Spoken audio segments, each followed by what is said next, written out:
You know, Anna is a phenomenal golfer. She is one of the best ball strikers we've ever had on the WT women's team. And historically, she just hasn't converted quite as many putts. And oftentimes you see that in great ball strikers. But we've been working really hard on putting the last few weeks. And she and I were just talking at our indoor facility, having a little practice. And she did not miss one putt inside 6 feet for the tournament when she was doing her stats. And that's just really phenomenal. I mean, the PGA Tour average for the winners is usually about 60% at 6 feet, so that shows you how she was putting. And Laredo Country Club's a great track. Lots of undulation on their greens. I mean, you have slopes between tiers that are at 14%, which is almost unheard of for those that understand slopes and percentages on the greens. And she just, I mean, it was so much fun watching her. I walked the last 7 holes with her, because when she was 4 under, and then I saw her go to 5 under on the live scoring, and I kind of made a quick run by everybody. I was like, I'll see you afterwards, like, just keep going. I'm going to help her finish this round. And really, it was just such a great opportunity, too, to see when she's playing her best, what she looks like, what her brain is, her thought process is when she's making those decisions, because that will be very critical as we move into postseason in April and May to help her play her best.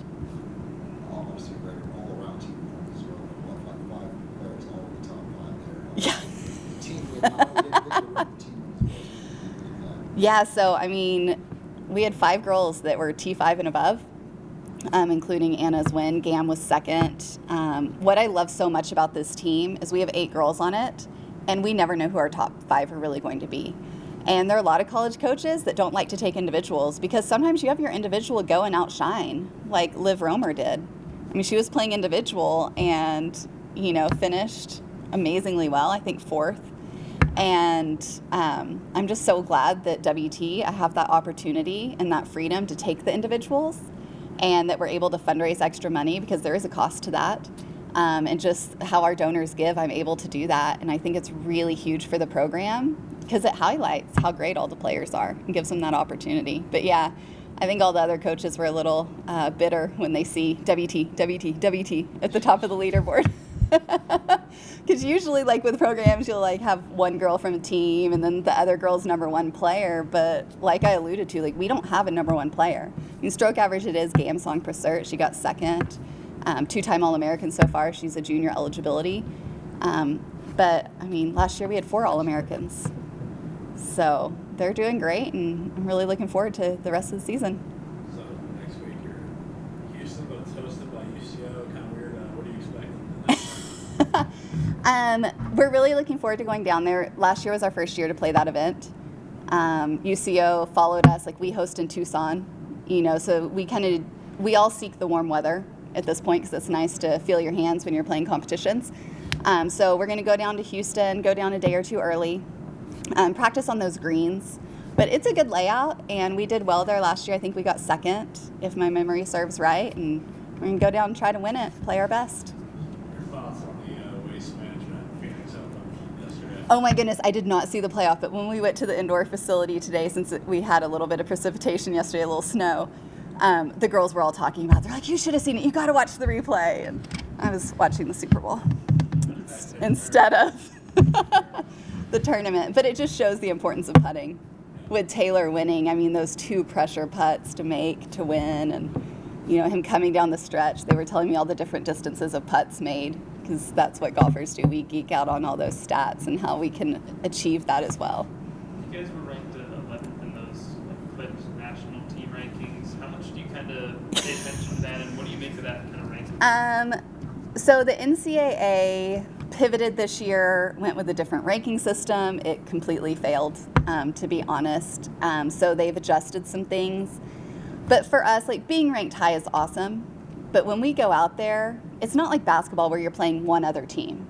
We're playing the golf course, and even more than that, we're playing the course designer and trying to see where did they want us to mess up, what conditions are there. And so those rankings really don't mean anything to me personally. How we make postseason is our regional advisory committee. We're ranked number 2 or 3 in the region. And so we'll be into the regionals if we just continue playing how we are. And from there, it's all performance-based on who makes it to the national championship. So it is nice for recruiting and for bragging rights, but their new ranking system will continue to have kinks worked out of it. I don't think it's necessarily 100% accurate because there's one team ranked very highly and they've played very few Division II tournaments. When we did play them, we beat them, as well as 6 other teams or 5 other teams. There were 6 of us that beat them, and they're ranked in the top 3. So we'll see how all that pans out, but I just like where the girls are playing and where their heads are right now, and they're in a really good space. Continue to work on putting. That's what it's always about. So it's based on like some kind of algorithm, right? This system. Are there specific things about it that you feel like don't make? Like, 'cause I don't know. I can send you some Zooms to watch that may or may not answer all of your questions. I think that overall, once they have more data, it will be good. But right now, I still see some discrepancies when you're playing teams out of the division, or you play a smaller field, it actually hurts you, even if you win it. For an example, like back in September, we won our first event by dozens of strokes. Played awesome. We earned the same amount of points in that event as we did from finishing 8th in our worst performance of the fall. And I don't really see that. Like, we should have earned more points. Even though it wasn't as strong of a field, like, we really dominated. I mean, and in the other one, we didn't play as well. And I was surprised that we got that many points because we actually, I mean, we didn't have our A games that week. So we'll see how it works out. But I'll just say, like, in the golf world, there's been a lot of dissatisfaction with it. I mean, we didn't even have data. Like, this week will be our first coaches poll since the first week of September with the preseason poll, because there just isn't even data. So we have some data now, and we're gonna be trying to vote on it in our coaches poll.